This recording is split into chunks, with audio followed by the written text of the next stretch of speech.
देता हूं राष्ट्रीय अध्यक्ष बंदे राहुल जी को कि आपने हमें यहाँ पर बोलने का अवसर प्रदान किया। मैं नमन करता हूं भगवान बुद्ध को, मैं नमन करता हूं संत शिरोमणि रविदास जी को, मैं नमन करता हूं दलितों के रब बाबा साहब डॉक्टर अम्बेडकर को। आज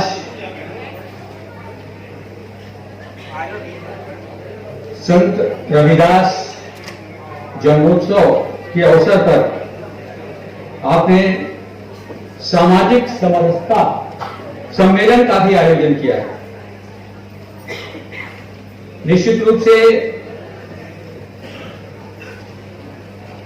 सामाजिक समरसता सम्मेलन पूरे देश के पैमाने पर होने की महती आवश्यकता है और मैं भारतीय बौद्ध संघ को साधुवाद देता हूं कि आपने इस मुहिम को पूरे हिंदुस्तान में चलाया है। संत शिरोमणि रविदास जी किस प्रकार से दलित एकता को प्रभावित करते हैं, दलित साहित्य को प्रभावित करते हैं, दलित आंदोलन को प्रभावित करते हैं, अगर हम इस पे चर्चा करें तो आप देखेंगे कि महर्षि वाल्मीकि को सबसे पहले दलित संत कहने वाले अगर कोई संत शिरोमणि थे तो वह संत रविदास थे। उल्टा नाम जगत जन जाना, वाल्मीकि भये ब्रह्म समाना, यह संत रविदास के शब्द थे। पहली बार उन्होंने वाल्मीकि जी को दलित विधा से जोड़ने का काम किया और यह अंगीकार किया कि वाल्मीकि जी को सृष्टिकर्ता ब्रह्मा के समक्ष हैं। उनकी सोच के पीछे एक बड़ा कारण यह था कि वाल्मीकि समाज, खासकर से तत्कालीन भारत का भंगी समाज और हिंदुस्तान का सबसे बड़ा रविदासिया समाज, रैदास समाज इसको आप कह सकते हैं, उनमें एक अटूट एकता की संभावना संत रविदास देख रहे थे और उसके पीछे यही मूल भावना थी जो दलित आंदोलन को आगे बढ़ाती है। 1922 में बाबा साहब डॉक्टर अम्बेडकर के प्रयास से जब अनुसूचित जातियों को पूरे देश में चिन्हित किया जा रहा था, बाबा साहब डॉक्टर अम्बेडकर ने अपने राइटिंग एंड स्पीचेस में लिखा है कि मद्रास रेजिडेंसी में अनुसूचित जातियों का एक वर्ग ऐसा मिला जिसे पुराना वर्ना कहते थे। पुराना वर्ना वह दृष्टिवर्जित समूहों का एक समुदाय था। दृष्टिवर्जित मतलब जिसको देखने मात्र से पाप लगता था। अनुसूचित जातियों का एक ऐसा समूह जिसके बारे में बाबा साहब डॉक्टर अम्बेडकर ने लिखा है कि दृष्टिवर्जित समूह के अनुसूचित जाति के लोग जिस प्रकार से जानवर बाड़े में रहता है, सुअर बाड़ा आपने देखा होगा, एक छोटा सा दरबा जिसमें वो घुस के प्रवेश करता था, लेकिन दिन के उजाले में वो नहीं निकलता था। जानवरों की तरह वह शाम ढलने पे, रात होने पर वह बाहर निकलता था और भोर होने के पहले अपना शिकार करके फिर उस डरबे में वापस आता था। मान्यता यह थी कि अगर दिन के उजाले में पुराना वर्ना के लोग निकलेंगे तो जो भी उसे देखेगा उसे पाप लगेगा। यह दलितों की यह दशा थी। और आजादी के बाद, ये आजादी के पहले की घटना और आजादी के बाद की घटना मैं आपको बताना चाहूंगा। मैं वर्तमान परिप्रेक्ष्य में आ रहा हूं। हम लोग जब प्राथमिक स्कूलों में पढ़ते थे तो हमने दलित समाज के एक मुसहर जात की वेदना को देखा। पहले दावतों में, शादी विवाहों में जो खाना खाते थे पत्थरों पर, जमीन पर बैठ करके, तो उस पत्थर पर पड़ी जूठन को उठाने के लिए हमने मुशहरों को और कुत्तों को एक साथ दौड़ते हुए देखा। यह दलित वेदना थी इस देश की, जिसके कारण समाज में सामाजिक समरसता की आवश्यकता महसूस हुई और इसके लिए प्रयास शुरू हुए। बाबा साहब डॉक्टर अंबेडकर ने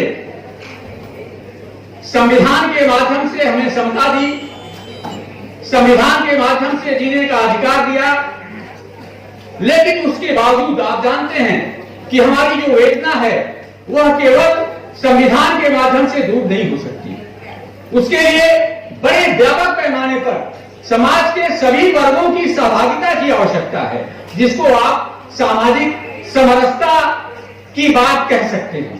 और मुझे इस बात की खुशी है, भंते राहुल जी जो अभियान चला रहे हैं, आज मैंने एक अभिनव प्रयोग देखा यहां पर, क्योंकि मैं पहली बार आपके आयोजन में आया हूं।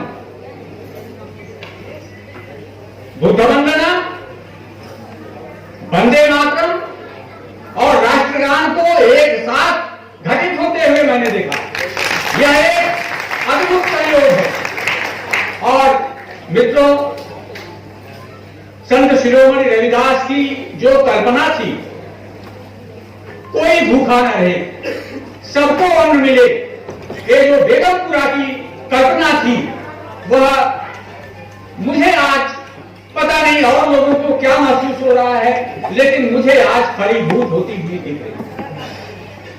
आज के दौर में प्रधानमंत्री नरेंद्र मोदी जी 2015 में हमारे आमंत्रण पर लखनऊ आए थे, अंबेडकर महासभा में। वह बाबा साहब डॉक्टर अंबेडकर की अस्थियां रखी हुई है। मैंने 10 मिनट उनके साथ गुजारे थे वहां और मैंने 3 बातें कही थी। मैं आपको शेयर करना चाहूंगा, इस बात की चर्चा आप कर सकते हैं। मैंने उनसे कहा था, नंबर 1 कि आज भी इस देश में हाथ से मैला उठाने की प्रथा जारी है। नंबर 2, हमारे लोगों के पास जमीन नहीं है, रहने के लिए मकान नहीं है। और नंबर 3, हमारे लोग आज भी, दलित समाज के लोग चाय की दुकान तक नहीं खोल सकते। यह 3 बिंदु मैंने कहा था। ये 2015 की घटना है। लेकिन साथियों, मैं बड़ा रोमांचित हूं। मैं पूरे प्रदेश में घूम करके इस बात की चर्चा करता हूं कि परोक्ष रूप से या प्रत्यक्ष रूप से इस देश में जो घटनाएं घटित हुई हैं, प्रधानमंत्री नरेंद्र मोदी जी के नेतृत्व में, आज आपको पता है स्वच्छ भारत मिशन अभियान के चलने से एक अजीब घटना घटी हिंदुस्तान के भीतर। हाथ से मैला उठाने की जो प्रथा मुगलों ने शुरू की थी भारत में, और जिसे अंग्रेज भारत में बढ़ाया गया, आजादी के बाद भी वो प्रथा खत्म नहीं हुई। आज वो प्रथा पूरी तरह से विराम लग गया है, समाप्त हो रही है। यह प्रधानमंत्री नरेंद्र मोदी जी की तो देन है। हम लोग कहते थे हमारे पास आवास नहीं है। आज जब मैं पूर्वांचल में मुसहरों की बस्तियों में जाता हूं, जो कि जंगल के किनारे, बगीचों में, नाले के किनारे झोपड़ी बना करके रहा करते थे, कभी सोचा नहीं होगा आज उनके पक्के आवास, उनके घरों में बिजली। और मैं आपको बताऊं, हम लोग दलित आंदोलन के लोग हैं, बाबा साहब डॉक्टर अंबेडकर के लोग हैं और प्रारंभ से ही चिंतन करते हैं कि ये जो दलितों के ऊपर जो उत्पीड़न है, दलितों की जो त्रासदी है, वो कब दूर होगी? क्या दलित त्रासदी सदियों तक चलेगी? जो दलितों के ऊपर उत्पीड़न है, क्या वह सदियों तक चलेगी? इससे दलित आंदोलन का, दलित बुद्धिजीवियों का, हम लोगों का जो अभिमत रहा है कि दलित उत्पीड़न तब तक नहीं खत्म होगा, कम नहीं होगा, जब तक कि दलित आर्थिक रूप से सशक्त नहीं होगा। और इसके लिए हम लोगों ने मांग किया था कि आर्थिक एजेंडा, दलितों के लिए आर्थिक एजेंडा सरकारों को लागू करना पड़ेगा। और मुझे बड़ी खुशी है मित्रों, पहली बार इस देश के हुक्मरानों ने, खासकर से प्रधानमंत्री नरेंद्र मोदी जी ने दलितों के लिए आर्थिक एजेंडा लागू किया। और मैं आपको शेयर करना चाहता हूं कि स्टैंड अप इंडिया योजना, जिसमें 10 लाख रुपए से लेकर के 1 करोड़ रुपए तक सरकार देती है दलितों को उद्यमी बनाने के लिए, उसमें आप जानते हैं देश में 1,10,869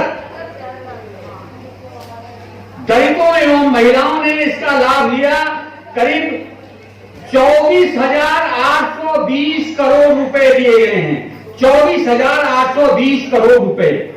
और हमारे दलित, एससी एसटी के लोग इस पैसे से उद्यमी बन रहे हैं, रोजगार परक बन रहे हैं। खासकर से मैं जहां चेयरमैन हूं अनुसूचित जाति वित्त विकास निगम को, प्रतिवर्ष पंडित दीनदयाल उपाध्याय स्वरोजगार योजना के माध्यम से हम लोग 80,000 लोगों को लगभग प्रतिवर्ष रोजगार से जोड़ रहे हैं, उनका वित्त पोषण कर रहे हैं। इस प्रकार आर्थिक पैमाने पे, सामाजिक पैमाने पर और बाबा साहब डॉक्टर अंबेडकर को सम्मान देने के पैमाने पर हमारी सरकार ने, प्रधानमंत्री नरेंद्र मोदी जी ने जो पहल की है वह अद्भुत है, वह अकल्पनीय है।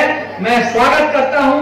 एक बात बताते हुए, किसी पिछले वर्षों में बाबा साहब डॉक्टर अंबेडकर का 10 किंग्स हेनरी रोड लंदन स्थित जो आवास था वो 40 करोड़ रुपए में नीलाम होने जा रहा था। मुझे याद है एक आपका जो हिंदू कॉलेज है, हिंदू कॉलेज के एक प्रोफेसर थे डॉक्टर रतन लाल, उनके आवास पर हम लोग बैठे थे, कुछ दलित उद्योगपति बैठे थे और इससे चर्चा हो रही थी कि किस प्रकार से बाबा साहब डॉक्टर अंबेडकर का आवास बचाया जाए। हम लोग चर्चा कर रहे थे कि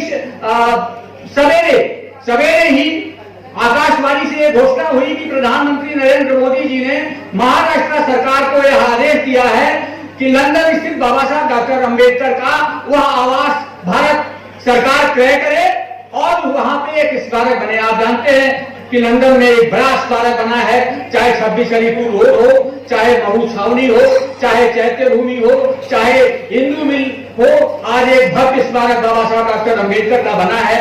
बाबा साहब डॉक्टर अंबेडकर को सम्मान देने का मामला हो, दलितों के आर्थिक सशक्तिकरण का मामला हो, दलितों को आवास देना हो, आज सब कुछ बदला है। और दलितों के पक्ष में यह जो कुछ घटित हो रहा है, यही संत रविदास का सपना था, यही बाबा साहब डॉक्टर अंबेडकर का सपना था और यही बुद्ध का मार्ग है।